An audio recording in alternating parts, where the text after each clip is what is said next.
முரசொலி நாளிதழில் வெளியாகியுள்ள தலையங்கத்தில், ஒரு கோமாளி அரண்மனைக்கு போவதால் அவன் அரசனாகிவிட மாட்டான், அந்த அரண்மனைதான் சர்க்கஸ் கூடாரமாக மாறிவிடும் என்ற பழமொழியை சொல்லி 13ஆம் ஜோக்கராக வந்தால் என்ன செய்வது என்ற கேள்வியை எழுப்பியிருக்கிறார் எதிர்க்கட்சி தலைவர் உதயநிதி ஸ்டாலின்.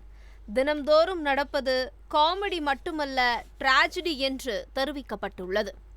சுற்றுச்சூழல் அமைச்சருக்கு தனது துறையே தெரியவில்லை, சுற்றுலாத்துறை எனக்கு ஒதுக்கப்பட்டுள்ளது என்றார். நமது முதலமைச்சர் அவர்கள் எனக்கு இந்த பொறுப்பு கொடுத்திருக்காங்க. சுற்றுலாத்துறை பத்தி உங்களுக்கு தெரியும். 2 தடவை இதையே சொன்னதும் நிருபர்தான் திருத்துகிறார். உடனே அவர் ரீடேக் போகலாமா என்றார். ரீல்ஸ் மந்திரி சபைதான் இது என்பதற்கு வேறு உதாரணம் வேண்டுமா என்று முரசொலி கேள்வி எழுப்பியுள்ளது. அறநிலைய அமைச்சர் ரமேஷ் ஆய்வு என்ற பெயரால் முறுக்கு பொட்டலங்களை முகர்ந்து பார்க்கிறார். தயாரிப்பு தேதியை பார்த்து இது இந்த தேதியில்தான் தயாரிக்கப்பட்டதற்கு என்ன ஆதாரம் என்று கேட்கிறார். முறுக்கு செய்யும் ஒவ்வொரு இடத்திற்கும் அதிகாரியை அனுப்பி அவர்கள் பார்த்த பிறகுதான் சீல் வைக்க வேண்டும் என்று சொல்லப் போகிறாரா ரமேஷ்? குறிப்பிட்ட நேரத்திற்கு பேருந்து வரவில்லை என்ற ஆதங்கத்தில் ஒரு இளைஞர் கேட்கிறார். அதற்கு போக்குவரத்து துறை அமைச்சர் பார்த்திபன் சொன்ன பதில் என்ன தெரியுமா? நீங்க நல்லா சாப்பிட்டுட்டீங்க, நான் இன்னும் சாப்பிடல என்கிறார் பார்த்திபன். நீ நல்லா சாப்பிட்டுருக்க, நான் சாப்பிட கூட இல்ல. நீ நல்லா சாப்பிட்டுருக்க, அதான் தம்பி, நீ நல்லா சாப்பிட்டுருக்க, புரியுதா?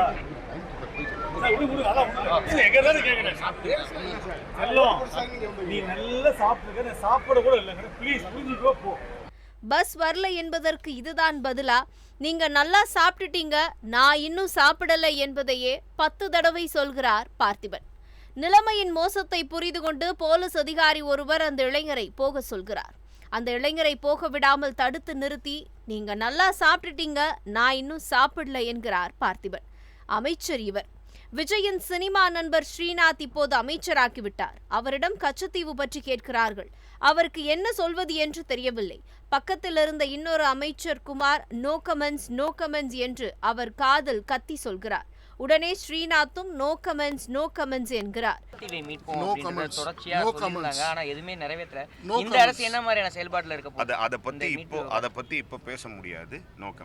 நோ கமெண்ட்ஸ் என்று சொல்வதற்கு தான் இவரை அமைச்சராக்கினார்களா என்று முரசொலி கேள்வி எழுப்பியுள்ளது.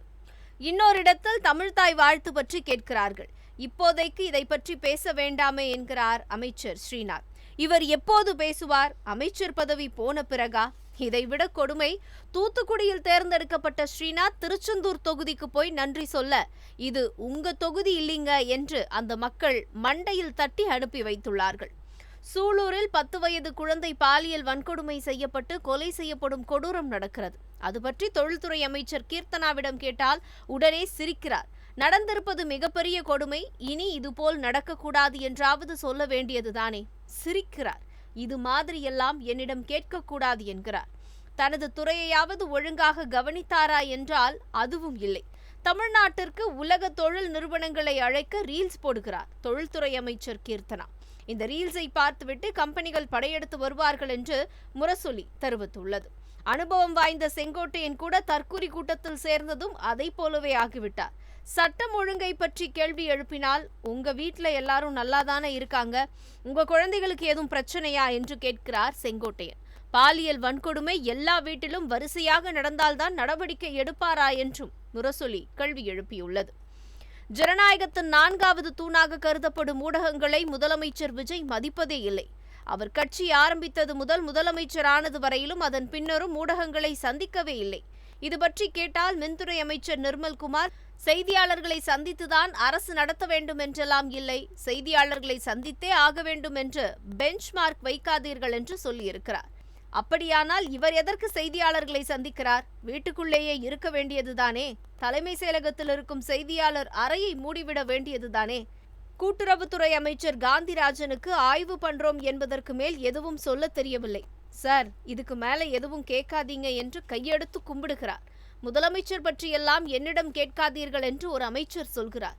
இவரிடம் கேட்காமல் யாரிடம் கேட்பது?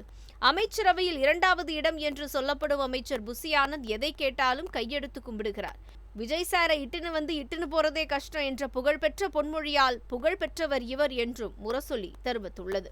முதல் போட்ட அமைச்சர் என்று ஊடகங்களால் அடையாளப்படுத்தப்படும் ஆதவ் அர்ஜுனா கீரிக்கும் பாம்புக்கும் சண்டை விடுபவரை போல பேசிக்கொண்டே இருக்கிறார். இவ்வளவு பேரும் இப்படி என்றால் முதலமைச்சர் விஜய்க்கு தான் முதலமைச்சராகிவிட்டோம் என்ற நினைப்பே வரவில்லை. இன்னமும் தேர்தல் பரப்புரையை தான் செய்து கொண்டுள்ளார். பழைய பேச்சையே பேசி வருகிறார். ஒரு படத்தில் கவுண்டமணி கோட்டைச்சாமியாக நடிப்பார்.